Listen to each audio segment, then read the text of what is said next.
வணக்கங்க. இன்னைக்கு pepper chicken masala எப்படி பண்ணுறதுன்னு பார்க்கலாமா? அதுக்கு நான் ஒரு 4 வெங்காயம் எடுத்திருக்கேன். அப்புறம் 2 தக்காளி எடுத்துக்க போறேன். இன்னைக்கு நான் கொஞ்சம் தொக்கு மாதிரி பண்ண போறேன். ஸோ தட் எனக்கு சாதத்துக்கும் நல்லாயிருக்கும்.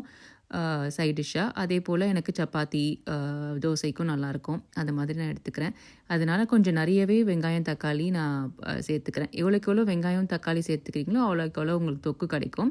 ஸோ அதுக்கேற்ற மாதிரி நீங்கள் வந்து வெங்காயமும் தக்காளியும் எடுத்துக்கோங்க. இப்போ வெங்காயம், தக்காளி நல்லா பொடி பொடியாக அரிஞ்சிக்கலாம். அப்புறம் ஒரு குக்கரில் தேவையான அளவு எண்ணெய் ஊற்றிக்கோங்க. எண்ணெய் ஊற்றிட்டு இஞ்சி பூண்டு நல்லா பேஸ்ட்டை அரைச்சி வச்சுருக்கேன். அதையும் போட்டு இஞ்சி பூண்டு பேஸ்ட்டு நல்லா அதோடைய பச்சை வாசனை போகணும். அது வரைக்கும் நல்லா வதக்கிக்கோங்க. வதக்குனதுக்கப்புறம் நம்ம அரிஞ்சு வச்சுருக்கோம் இல்லையா வெங்காயம், தக்காளி, அதில் வெங்காயத்தை ஃபஸ்ட்டு போட்டு கொஞ்ச நேரம் வதக்கினா போதும். ரொம்ப நேரம் அது கண்ணாடி மாதிரி அப்படிலாம் வர வேண்டியதில்லை. போட்டு கொஞ்ச நேரம் ஒரு 2-3 தொழவிட்ட அப்புறமே தக்காளியும் போட்டு நம்ம நல்லா வதக்கிக்கலாம். தக்காளியும் ரொம்ப வதக்க வேண்டியதில்லை. ஏன்னா நம்ம ப்ரெஷர் குக் தான் பண்ண போகிறோம் சிக்கன் போட்டு. அதனால் சும்மா வதக்கிடலாம்.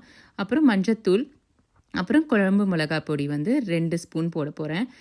குழம்பு மிளகாய் பொடி என்னன்னு தெரியாதவங்களுக்கு குழம்பு மிளகாய் பொடியில் நமக்கு மல்லித்தூளும் இருக்கும், மிளகாத்தூளும் இருக்கும். சேர்ந்த கலவை தான் குழம்பு மிளகாத்தூள். ஸோ அதையும் போட்டுட்டு கொஞ்சமாக தண்ணி ஊற்றி கொதிக்க விடலாம். அடுத்து நான் சிக்கனை வந்து நல்லா கழுவி வச்சுருக்கேன். அதையும் நான் வந்து இதில் போட்டுக்கிறேன், குக்கரில் போட்டுக்கலாம். சிக்கன் வந்து நான் கொஞ்சம் எலும்பு இருக்க பீசஸாக எடுத்துக்கலாங்க. எலும்பு, சதை எல்லாமே சேர்ந்தாப்பில் இருக்கிற மிக்சராக எடுத்துக்கலாம். வெறும் பிரெஸ்ட் மட்டும் இருந்தாலும் நல்லா இருக்காது. அப்புறம் தேவையான அளவு நம்ம உப்பும் ஆட் பண்ணிவிட்டு ப்ரெஷர் குக் பண்ணிடலாம். ப்ரெஷர் குக்கில் ஜஸ்ட் ஒரே ஒரு விசில் வச்சா போதுங்க, சிக்கன் வெந்துடும். அடுத்து மசாலா பவுடர் அரைக்கிறதுக்கு தேவையான பொருட்கள் எல்லாத்தையும் நம்ம வறுத்துக்கலாம். இதுக்கு ரொம்ப சிம்பிளாக 2 பொருள் தாங்க நமக்கு இந்த பவுடர் அரைக்கிறதுக்கு. ஒன்று தனியா, இன்னொன்று மிளகு. ஸோ தனியாவை நல்லா ஸ்லோ ஃப்ளேமில் வச்சு நல்லா பொரிஞ்சு வரணும். ஒவ்வொரு தனியாவும் பொரிஞ்சு வந்தால் தான் அந்த வாசனை நல்லா இருக்கும்.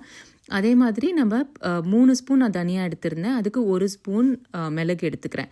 மிளகும் ஸ்லோ ஃப்ளேமில் வச்சு நல்லா ஒவ்வொரு மிளகும் வெடிஞ்சு வரணும். அது மாதிரி வெடிஞ்சதுக்கப்புறம் 2 தனியாக எடுத்து வச்சுக்கலாம். இப்போ ப்ரெஷர் குக்கரில் ப்ரெஷர் ரிலீஸ் பண்ணிவிட்டு பார்த்தா நமக்கு நல்லா சிக்கன் வெந்திருக்கும். தண்ணி ரொம்ப இருந்ததுன்னா கொஞ்சம் சுண்ட வச்சுக்கோங்க. அப்புறம் இந்த பெப்பரும் தனியாகவும் நான் பொடி பண்ணி எடுத்துகிட்டு வந்துட்டேன் பவுடராக. இப்போ ஒரு பேனில் கொஞ்சமாக நமக்கு தேவையான அளவுக்கு எண்ணெய் ஊற்றிக்கலாம். எண்ணெய் ஊற்றிட்டு நமக்கு கடுகு நல்லா பொரியட்டும். பொரிஞ்சதுக்கப்புறம் நம்ம எல்லா மசாலாவுக்கு தேவையான ஐட்டம்ஸ் எல்லாமே நம்ம போட்டுக்கலாம் ஒவ்வொன்றா. ஃபஸ்ட்டு நான் பட்டை போடுறேன். பட்டையெல்லாம் நமக்கு தேவையான அளவு எவ்வளோ உங்களுக்கு மசாலா வேணுமோ அது மாதிரி போட்டுக்கோங்க. அடுத்து நான் ஏலக்காய் போடுறேன். அப்புறம் கிராம்பு, அப்புறம் இது வந்து கல்பாசி. இந்த கல்பாசி ரொம்ப நல்லா ஃப்ளேவர் கொடுக்குங்க. நீங்கள் ட்ரை பண்ணதுலாம் ட்ரை பண்ணி பாருங்கள். அப்புறம் நமக்கு கொஞ்சம் பிரிஞ்சி இலை, இது எல்லாத்தையும் போட்டுட்டு அப்புறம் நான் கொஞ்சம் சோம்பும் போட்டுக்கிறேன். இதில் இஞ்சி பூண்டு எதுவும் போட தேவையில்ல. ஏன்னா நம்ம ப்ரெஷர் குக் பண்ணுறதுக்கு முன்னாடியே நம்ம இஞ்சி பூண்டுலாம் போட்டாச்சு.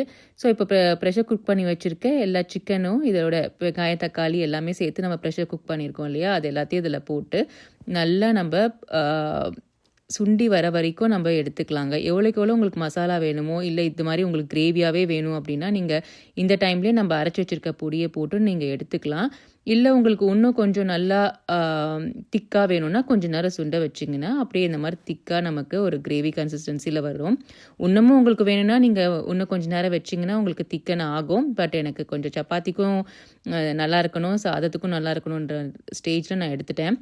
இப்போ நம்ம அரைச்சி வச்சுருந்த அந்த பொடியும் நல்லா மேலே தூவிட்டு எவ்வளோ காரம் உங்களுக்கு வேணுமோ அதுக்கேற்ற மாதிரி நீங்கள் அதில் ஆட் பண்ணிக்கலாம் அந்த பவுடரை. அப்புறம் நமக்கு தேவையான அளவு கொத்தமல்லி, கருவேப்பிலை ஆட் பண்ணிக்கலாம். நான் யூஸ்வலாகவே கருவேப்பிலை, கொத்தமல்லி இது எல்லாமே வந்து கடைசியாக தான் ஆட் பண்ணுவேன். கருவேப்பிலை தாளிக்கும் போது அவ்வளோவா யூஸ் பண்ணுறதில்ல.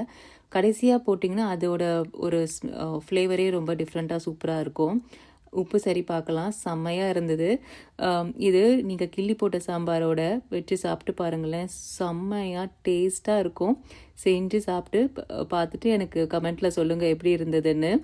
சாப்பிட்லாமா?